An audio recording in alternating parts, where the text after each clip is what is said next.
വർഷങ്ങളോളം കാണാതായ ചിലരെ പിന്നീട് പല സാഹചര്യത്തിലും കണ്ടുകിട്ടുന്ന വാർത്തകൾ നമ്മൾ കണ്ടിട്ടുണ്ടല്ലോ. കാണാതായവരുടെ പ്രിയപ്പെട്ടവർക്ക് അത്തരം വാർത്തകൾ നൽകുന്ന ആശ്വാസവും ആഘാതവും ചെറുതല്ല. അത്തരത്തിൽ 10 വർഷം മുൻപ് കാണാതായ ഒരു സൂപ്പർ മാർക്കറ്റ് തൊഴിലാളിയെ കണ്ടെത്തിയതുമായി ബന്ധപ്പെട്ട ഞെട്ടിക്കുന്ന ചില സംഭവങ്ങളാണ് ഇന്നത്തെ നമ്മുടെ വീഡിയോയിലൂടെ നിങ്ങൾ കാണാൻ പോകുന്നത്. അയോവയിലെ കൗൺസിൽ ബ്ലഫ്സിലെ അടച്ചുപൂട്ടിയ പഴക്കം ചെന്നൊരു സൂപ്പർ മാർക്കറ്റിൽ അത്തരത്തിൽ ഞെട്ടിക്കുന്ന ഒരു കണ്ടെത്തൽ ആരും തന്നെ മുൻകൂട്ടി പ്രതീക്ഷിച്ചു കാണില്ല. 2019 ജനുവരിയിലെ തണുത്തുറഞ്ഞൊരു പ്രഭാതത്തിലാണ് കരാറുകാർ ഒഴിഞ്ഞുകിടക്കുന്ന ഒരു കെട്ടിടത്തിൽ ക്ലീനിംഗ് ജോലിക്കായി പോയത്. ജോലിയിലേക്ക് കടക്കുന്നതിന് മുൻപ് സാധാരണ ചെയ്യാറുള്ളതുപോലെ അവർ ചൂടുള്ള ഒരു കപ്പ് കാപ്പി കുടിച്ചു. ശേഷം അവർ ആ സ്റ്റോറിന്റെ ശൂന്യമായ തട്ടുകളും കൂളറുകളുമൊക്കെ നീക്കം ചെയ്യാൻ തുടങ്ങിയപ്പോഴാണ് അവരത് കണ്ടെത്തിയത്. 10 വർഷങ്ങൾക്ക് മുൻപ് 2009 കാണാതായതായി റിപ്പോർട്ട് ചെയ്യപ്പെട്ട ലാറി എല്ലി, മുറില്ലോ മൊങ്കാഡ എന്ന മനുഷ്യരെയാണ് അന്ന് അവർ അവിടെ കണ്ടെത്തിയത്. തന്റെ പ്രിയപ്പെട്ടവർക്കിടയിൽ നിന്ന് പെട്ടെന്നൊരു ദിവസം അപ്രത്യക്ഷമാകുന്ന സമയത്ത് മുറില്ലോ മൊങ്കാഡയ്ക്ക് വെറും 25 വയസ്സ് മാത്രമേ പ്രായമുണ്ടായിരുന്നുള്ളൂ. അന്നവിടെ ഉണ്ടായിരുന്ന നോ ഫ്രിൽസ് സൂപ്പർ മാർക്കറ്റിലെ ഒരു ജീവനക്കാരനായിരുന്നു അദ്ദേഹം. ഇന്നിങ്ങനെ അവിടെ വെച്ച് അദ്ദേഹത്തെ കണ്ടുകിട്ടിയതോടെ അന്നത്തെ അദ്ദേഹത്തിന്റെ തിരോധാനത്തെക്കുറിച്ചുള്ള ദുരൂഹത ഒരു പുതിയ നിഗൂഢതയായി മാറുകയായിരുന്നു. ആളുകൾക്കിടയിൽ അത് കൂടുതൽ ചോദ്യങ്ങൾക്ക് കാരണമായി. ഒരു യുവാവിനെ ഒരു ദിവസം അവന്റെ ജോലിസ്ഥലത്ത് വെച്ച് കാണാതാവുകയും അതേ ആളെ ഇത്രയും വർഷങ്ങൾക്ക് ശേഷം അവിടെ നിന്ന് തന്നെ തിരിച്ചു കിട്ടുകയും ചെയ്യുന്നത് പലരിലും പല സംശയങ്ങൾക്കുമിടയാക്കി. എന്നാലും ഇത്രയും കാലം ആരാലും ശ്രദ്ധിക്കപ്പെടാതെ ഇതെങ്ങനെ സംഭവിച്ചുവെന്ന് ആളുകൾ അമ്പരന്നു. ഏതാണ്ട് ഒരു പതിറ്റാണ്ടായി കണ്ടെത്താനാവാത്തൊരു വലിയ രഹസ്യമാണ് അന്നവിടെ ആ ജോലിക്കാർ കണ്ടെത്തിയത്. 2009 നവംബർ 28-നുണ്ടായ ഒരു കനത്ത മഞ്ഞുവീഴ്ചയ്ക്കിടയിലാണ് മുറില്ലോ മൊങ്കാഡയെ കാണാതാകുന്നത്. അവനെ കാണാതായ ആ ദിവസം ഷൂസും സോക്സും താക്കോലുകളും കാറും ഒന്നുമില്ലാതെ അവൻ പോകുന്നതാണ് അവന്റെ മാതാപിതാക്കൾ അവസാനമായി കണ്ടത്. കാണാതാകുന്നതിന് 2 ദിവസം മുൻപ് ജോലി കഴിഞ്ഞ് തിരിച്ചെത്തിയ അദ്ദേഹത്തിന്റെ പെരുമാറ്റത്തിൽ അസ്വാഭാവികമായ ചില മാറ്റങ്ങളുണ്ടായിരുന്നതായി മാതാപിതാക്കൾ ശ്രദ്ധിച്ചിരുന്നു. അതേ തുടർന്ന് അവർ ഒരു സൈക്യാട്രിസ്റ്റിനെ കാണിക്കുകയും ചെയ്തു. അന്ന് അവിടെ നിന്ന് ലഭിച്ച ആന്റി ഡിപ്രഷൻ മരുന്നുകളുമായി അവർ തിരിച്ചെത്തുകയും അത് കഴിക്കുകയും ചെയ്തു. എന്നാൽ അതിനുശേഷവും അദ്ദേഹത്തിന് ഗുരുതരമായി മാനസിക പ്രശ്നങ്ങൾ അനുഭവപ്പെട്ടതായും റിപ്പോർട്ടുണ്ട്. ജോലി കഴിഞ്ഞ് വന്നപാടെ മുറില്ലോ മൊങ്കാഡയെ അന്നത്തെ താങ്ക്സ് ഗിവിംഗ് വളരെ അസ്വസ്ഥമായി തോന്നിയതായി അമ്മ വിശദീകരിച്ചു. തന്നെ ആരോ പിന്തുടരുന്നുവെന്നും തന്റെ ചെവിയിൽ ആരോ അസ്വസ്ഥമായി എന്തൊക്കെയോ സംസാരിച്ചുകൊണ്ടിരിക്കുന്നുവെന്നും പഞ്ചസാര കഴിക്കാൻ പറയുന്ന ഒരു ശബ്ദം താൻ കേൾക്കുന്നുവെന്നുമൊക്കെ മുറില്ലോ മൊങ്കാഡ അന്ന് അമ്മയോട് പറഞ്ഞിരുന്നു. ഭയം കൊണ്ട് അദ്ദേഹത്തിന്റെ ഹൃദയം വല്ലാതെ മിടിക്കുന്നുണ്ടെന്നും അത് ശമിപ്പിക്കാൻ പഞ്ചസാര വേണമെന്നുമൊക്കെ അയാൾ പറഞ്ഞുകൊണ്ടിരുന്നു. അതിതീവ്രമായ ഉത്കണ്ഠ കൊണ്ട് പ്രകോപിപ്പിക്കപ്പെട്ട നേരത്താണ് അദ്ദേഹത്തിൽ അത്തരമൊരു മനോവിഭ്രാന്തി അനുഭവപ്പെട്ടത്. ഇത് സ്കീസോഫ്രീനിയ പോലുള്ള അതിതീവ്രമായ ഒരു മാനസിക രോഗത്തിന്റെ ഭാഗമായി അനുഭവപ്പെടുന്ന ഹാലുസിനേഷൻസ് ആകാമെന്ന് ഡോക്ടർ പറഞ്ഞു. അതുകൊണ്ടാണ് മുറില്ലോ മൊങ്കാഡയ്ക്ക് ആന്റി ഡിപ്രസന്റ് നിർദ്ദേശിച്ചത്. അങ്ങനെയുള്ളൊരു ഭ്രാന്തൻ രീതിയിലാണ് നവംബർ 28-ന് ആ കൊടും മഞ്ഞ് വീഴ്ചയുടെ സമയത്ത് ഒരു ചെരുപ്പ് പോലും ഇടാതെ അവൻ പെട്ടെന്ന് വീട്ടിൽ നിന്നും ഓടിപ്പോകുന്നത്. പിന്നീട് ഒരിക്കലും മുറില്ലോ മൊങ്കാഡയെ ആരും കണ്ടിട്ടില്ല. അദ്ദേഹത്തിന്റെ ഡെബിറ്റ് കാർഡോ ക്രെഡിറ്റ് കാർഡോ പിന്നീട് പ്രവർത്തിച്ചില്ല. അദ്ദേഹത്തിന്റെ തിരോധാനവുമായി ബന്ധപ്പെട്ട അന്വേഷണത്തിന്റെ ഭാഗമായി പോലീസ് നോ ഫ്രിൽസ് സൂപ്പർ മാർക്കറ്റിന്റെ ഉടമയെയും മറ്റ് ജീവനക്കാരെയും ചോദ്യം ചെയ്തെങ്കിലും ഒരു പ്രയോജനവും ഉണ്ടായില്ല. അന്ന് അയാൾ അവിടെ ജോലിക്ക് എത്തിയിട്ടില്ലെന്നും അയാളെ ആരും അന്ന് കണ്ടിട്ടില്ലെന്നുമായിരുന്നു അവരുടെ പ്രതികരണം. പിന്നീട് അവിടെ നിന്ന് ഇങ്ങോട്ട് 10 വർഷമായി അവൻ എവിടെയാണെന്ന് അജ്ഞാതമായി തന്നെ തുടർന്നു. അവനെ ഓർത്ത് അവന്റെ പാവം അമ്മ ഒരുപാട് വിഷമിച്ചു. സത്യത്തിൽ എന്തായിരിക്കാം അന്ന് ആ ദൗർഭാഗ്യകരമായ ദിവസത്തിൽ മുറില്ലോ മൊങ്കാഡയ്ക്ക് സംഭവിച്ചിരിക്കുക?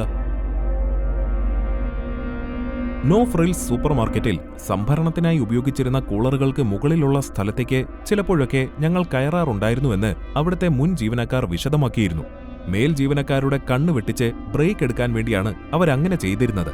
ചിലപ്പോൾ ആ നിർഭാഗ്യകരമായ ദിവസം മുറില്ലോ മൊങ്കാഡ ജോലിക്ക് പോയി ഒരുപക്ഷെ ആ സ്റ്റോറേജ് സ്ഥലത്തേക്ക് കയറാൻ ശ്രമിച്ചിരുന്നതായിരിക്കാം.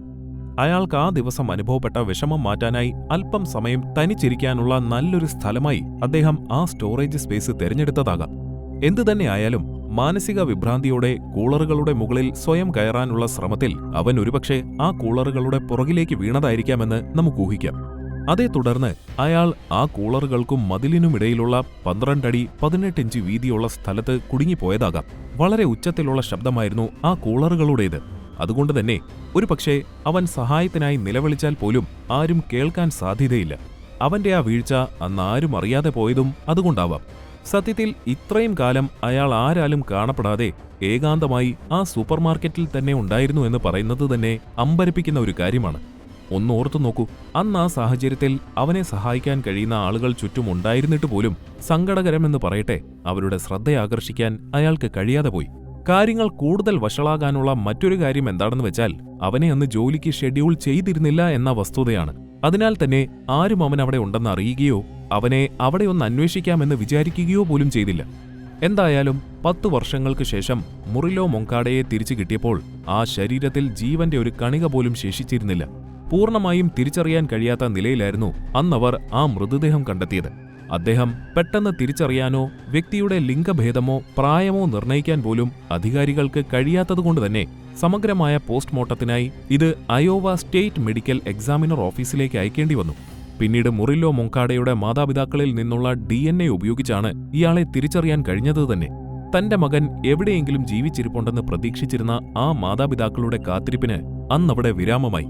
അന്വേഷകർ പോസ്റ്റ്മോർട്ടത്തിന്റെ ഫലങ്ങൾ പരിശോധിച്ച് അദ്ദേഹത്തിന്റേത് ഒരു ആക്സിഡന്റൽ ഡെത്താണെന്ന് കണ്ടെത്തി.